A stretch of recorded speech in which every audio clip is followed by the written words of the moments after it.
അപ്പോൾ നമ്മുടെ dance series ഇവിടെ സ്റ്റാർട്ടായിട്ടുണ്ട്. അപ്പം നമുക്ക് കുറച്ച് സാധനങ്ങളൊക്കെ വാങ്ങാനുണ്ട്. കാരണം നമുക്ക് നാളെ 7 മണിക്കാണ് പ്രോഗ്രാം. അപ്പോൾ രാവിലെ പോയി വാങ്ങൽ നമുക്ക് നടക്കില്ല. കാരണം രാവിലെയാണ് റെൻ്റൽ ഡ്രസ്സൊക്കെ എടുക്കാൻ വേണ്ടി പോകുന്നത്. അപ്പോൾ രാത്രി വാങ്ങേണ്ട സാധനങ്ങളൊക്കെ രാത്രി തന്നെ വാങ്ങി വെക്കാമെന്ന് വെച്ചിട്ട് ഇവിടെ ലേറ്റായിട്ടാണ് ഞങ്ങൾ ഇറങ്ങിയത്. പിന്നെ നല്ല ബ്ലോക്കും കാര്യങ്ങളൊക്കെ ഉണ്ടായിരുന്നു. റോഡ് ആകെ റഷായിരുന്നു.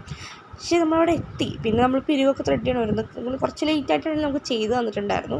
പിന്നെ പിറ്റേ ദിവസം നമ്മൾ റെഡി ആയിക്കൊണ്ടിരിക്കുകയാണ്. ഓരോരുത്തർ റെഡി ആയി കഴിഞ്ഞ് വേറെ ആൾക്കാരൊക്കെ റെഡി ആയിക്കൊണ്ടിരിക്കുമായിരുന്നു. അത് കഴിഞ്ഞ് എൻ്റെ ഊഴം വന്നെത്തി. അപ്പോൾ എനിക്ക് ഹെയർ കെട്ടാനാണ് തന്നിട്ടുണ്ടായിരുന്നത്. അപ്പം ഞാനതൊക്കെ നല്ല സൂപ്പറായിട്ട് ചെയ്ത് കൊടുത്തിട്ടുണ്ടായിരുന്നു. ഹെയറില്ലാതെ കണ്ടില്ലേ, ഞാൻ കെട്ടിക്കൊടുത്ത ഹെയറാണ്. അതൊക്കെ കഴിഞ്ഞ് നമ്മൾ റെഡി ആവണം പോട്ടെ. ഈ മാലയാണെങ്കിൽ പിരിഞ്ഞു കുത്തിങ്ങനെ വരുമായിരുന്നു. കുറേ ടൈം ശരിയാക്കിയിട്ടാണ് ശരിയായിട്ടുണ്ടായിരുന്നത്. ഞാൻ 2 പേർക്കാണ് ടോട്ടലി ഹെയർ കെട്ടി കൊടുത്തിട്ടുണ്ടായിരുന്നത്. എനിക്ക് ഭയങ്കര ഇഷ്ടമായി. ഫൈനൽ നമ്മൾ റെഡി ആയിട്ടുണ്ടായിരുന്നു. നമുക്ക് വണ്ടി വരാൻ വേണ്ടി നമ്മൾ വെയിറ്റ് ചെയ്യുമായിരുന്നു. അത് കഴിഞ്ഞ് നമുക്ക് വണ്ടി വന്നിട്ടുണ്ടായിരുന്നു. പിന്നെ നമ്മൾ അവിടെ എത്തി നമ്മുടെ സ്പോട്ടും കാര്യങ്ങളൊക്കെ നോക്കി നമ്മൾ ഡാൻസൊക്കെ ഒന്ന് പ്രാവശ്യം കൂടി പ്രാക്ടീസൊക്കെ ചെയ്ത് നോക്കിയിട്ടുണ്ടായിരുന്നു. അങ്ങനെ ഫൈനലി നമ്മൾ പ്രതീക്ഷിച്ച പോലെ തന്നെ അടിപൊളിയായിട്ടുള്ള ഡാൻസ് ഉണ്ടായിരുന്നു.